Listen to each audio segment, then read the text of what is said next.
Hello hi అండి అందరికీ అందరూ ఎలా ఉన్నారు? ఏంటి అక్క ఈరోజు పూల బుట్టతో వచ్చింది అనుకుంటున్నారా? ఏం లేదండి, ఇప్పుడు వరకు మీరు చాలా పూలమాలలు చూసే ఉంటారు కదా. ఇది చాలా చాలా చాలా సింపుల్ అనమాట. బిగినర్స్ కూడా సింపుల్గా నేర్చుకోవచ్చు.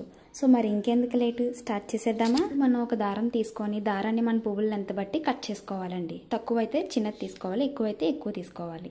తక్కువ ఎక్కువ అన్నది మాకల్లా తెలుస్తుంది అక్క అనుకుంటున్నారా? ఏం లేదండి, దానికి కూడా ఒక ట్రిక్ ఉంది. నేను మీకు లాస్ట్లో చూపిస్తాను. ముందుగా తీసుకున్న దారాన్ని ఇలా ఎండ్ ఉంటుంది కదండి, ఎండ్ని ఇలా పట్టుకొని ఒక 2 పువ్వులు తీసుకోండి.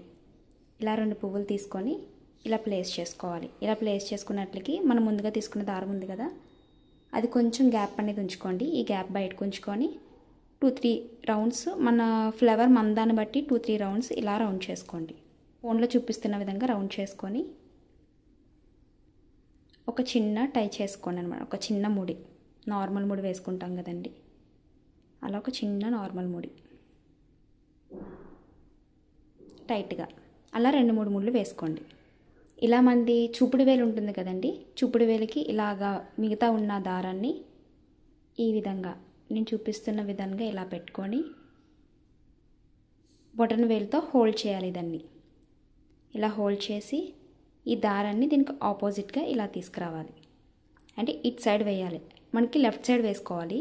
సో లెఫ్ట్ సైడ్ వేసుకున్న తర్వాత మనకి ఏదైతే చూపుడు వేలు మధ్యన గ్యాప్ వచ్చిందో ఆ గ్యాప్లో నుంచి ఈ దారాన్ని ఇలా తీసుకోవాలి.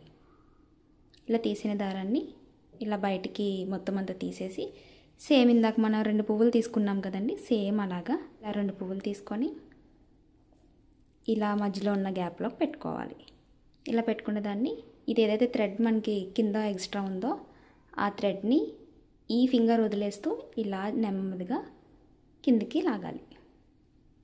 సేమ్ అలాగే మళ్ళీ చూపుటి వేలుని తీసుకొని సేమ్ ఇలాగా బొట్టన వేలుతో హోల్డ్ చేసుకొని లెఫ్ట్ సైడ్ వేసుకొని అండ్ ఈ రెండిట్ల మధ్యలో నుంచి మనం ఆ దారాన్ని తీసుకొని, ఆ దారం తీసేటప్పుడు గట్టిగా పట్టుకుంటే మనకి ముడి గట్టిగా పడుతుందండి.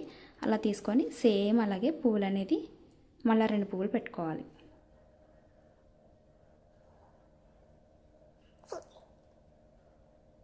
ఇదే రిపీట్ చేస్తూ మొత్తం పువ్వులని కట్టుకోవచ్చండి మనం. అండ్ ఇలా ఈ పూల మధ్యలో నేను తులసి దళాలు కూడా తీసుకుంటున్నానండి. ఇలాగా తులసి దళాలు కూడా పెట్టుకొని సేమ్ అదే విధంగా మొత్తం పూలమాలంతా అల్లుకోవాలండి.